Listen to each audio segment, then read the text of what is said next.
My name is Nicholas, and I'm going to ramble. I often take some time out of my day to reflect on certain things that I'm learning. And I watched a video recently that made me realize something about improving that I think would be good to explore in a video where I talk about it. Um, the topic for today is stability versus dynamism in improving. So those two words can mean a lot of things. What I'm specifically referring to is there is a two ends of a spectrum when you're trying to learn something. You can either learn how to do it through rigorous practice and be very, very aware of all the steps and intricacies involved in doing that action. And on the other end, it is pure intuition. That's sort of what I mean by stability and dynamism. And I think a lot of people are either trying to do one or the other. And it's something that I try to do as well. And I realized essentially through trial and error that doesn't work very well. Um, at least it doesn't work forever. For me, I used to be a very rigid, practiced person in everything I did. I had everything exactly laid out the way I wanted it to. And in some ways, that is still showing its effects today, and that still exists today. But probably the biggest and most impactful changing that has been is that I realized that I was a worse gamer because of it. I was too focused on trying to understand every minute detail consciously when I should rely on my subconscious to be able to do it. So, in my opinion, again, this is all my opinion and sort of just a discussion about it, I think that the natural progression for learning generally tends to be you're using your intuition to figure things out when you're new, so you have no idea what's going on. You have to use your intuition and sort of react to things. And then at some point, if you're the kind of person that wants to practice and put in the time to really understand something, you will do that. You will go into, for example, a practice tool. You will watch VODs. You will do these activities that will help you practice one specific goal. And you're going to try to learn everything you can about it and be conscious about it. And for those kinds of people, that's definitely going to work and it's definitely correct. And I would argue that it's probably the most efficient way to learn. After the initial sort of intuition phase of your learning process, I think definitely looking things up, getting an understanding as well as you can is very important. But the vast majority of people, statistically, obviously, percentage based, struggle to feel the improvement consistently. And what I mean by that is a lot of people have a feeling of stagnation where they want to get better, but they don't know how to get better. And I think something that everybody can take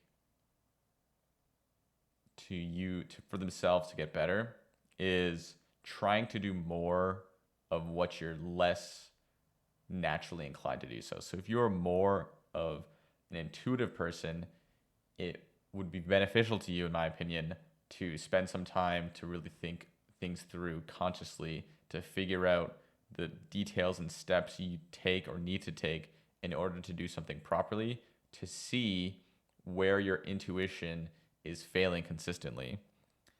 On the flip side, I think somebody who is so practiced and does everything intentionally and consciously should step away from that and try to rely more on their intuition on certain things. And that comes from you can't have the mental capacity for every single detail always. The most anything that's competitive is too complicated for that. Even perfect information games like chess, at some point it gets too complicated for you to have every single detail mapped out constantly, and you have to trust your intuition sometimes. And I think it's a hard skill to learn, being able to do the other one. I think that the perfect mixture of the two, a perfect collaboration, is the ideal endpoint. I think being able to recognize when you should rely on your intuition and when you should rely on practice movements is a skill that you're going to have to learn if you want to be the best, the best, the best. I'm talking, challenger, pro, that kind of stuff.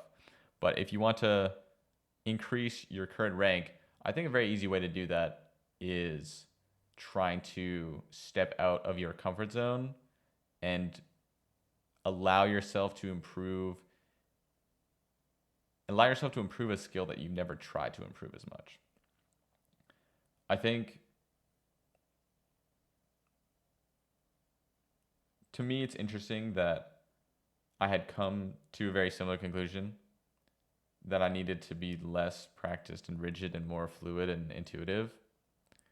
But it never occurred to me that it would be a common experience. And I don't know if I mentioned it, but I watched a video that basically explained what I'm saying. And I think it's very insightful, essentially. It's made me rethink a lot of what parts of my game for League or just in general, when I'm trying to learn something, what part of it am I trying to do intuitively and what part of it am I trying to do rigidly? I think there is no one right answer. I don't think that there is in League of Legends, you should intuitively figure out X and you should practice do Y.